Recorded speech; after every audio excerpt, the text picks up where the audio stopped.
E como é que são essas questões, essas perguntas, Helenice? Um exemplo que vocês podem usar.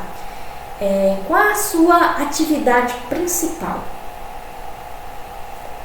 Ele é um produtor rural, sim, mas ele planta mais de quê?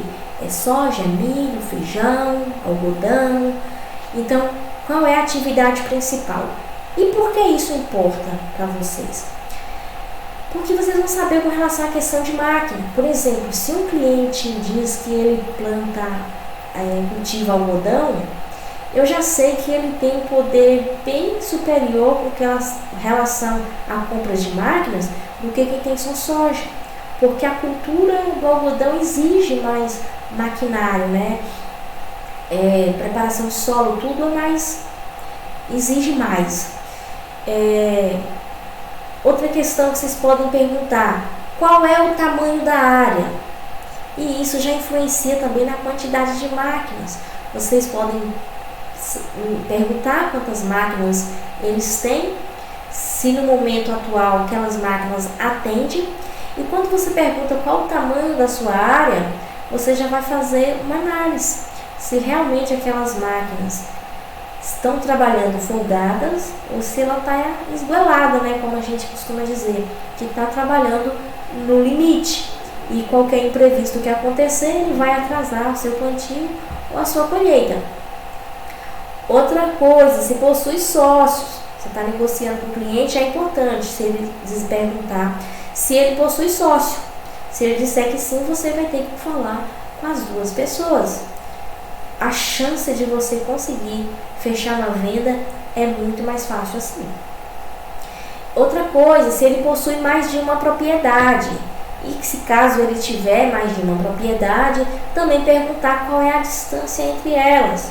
Porque se for uma fazenda próxima da outra, você já sabe que ele pode utilizar o maquinário, quando não estiver trabalhando em uma fazenda, levar para outra e fazer o serviço. Mas se for muito distante, você vai falar: opa, ele não tem como carregar esse maquinário tudo para lá e depois trazer para cá. Então ele vai precisar de maquinário lá e vai precisar de maquinário aqui.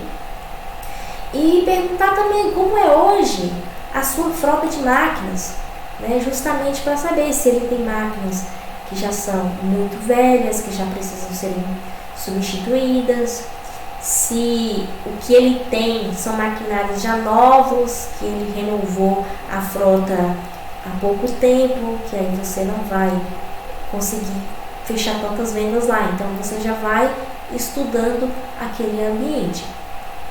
E você precisa descobrir também do seu cliente como deveria ser. Essa é uma questão bem interessante também. E quais metas e objetivos, né, que ele pretende. Quando você faz essas perguntas, né, para o seu cliente, você vai descobrir o que o cliente ele visualiza como sendo situação ideal para ele, né, a situação ideal para o problema dele. Ou seja, nós precisamos descobrir o que o cliente gostaria de ter e não tem. Resumindo, é isso. Você vai fazer as perguntas para saber o que o cliente gostaria de ter e não tem. Uns exemplos de questões que vocês poderiam usar para ele é tipo assim: como deveria ser? Como deveria ser o tamanho do trator que você precisa? Como deveria ser a disponibilidade de máquinas no seu plantio? Como deveria ser a disponibilidade da máquina na sua colheita? Aí vai pensar: eu ia conseguir terminar meu plantio mais cedo, ou eu ia conseguir terminar meu plantio dentro do prazo certo, eu iria conseguir programar minha colheita para fazer dentro do prazo certo. E como deveria ser se você tivesse um trator a mais? Nossa, aí eu ia trabalhar mais folgado. Daí se o meu trator quebrasse, eu ia ter um de reserva, não ia passar aperto.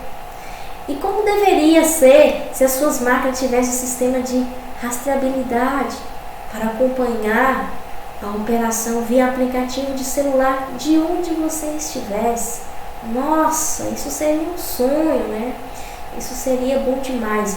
Então, assim, essas perguntas é que vai fazer com que você vá elevando o desejo do seu cliente.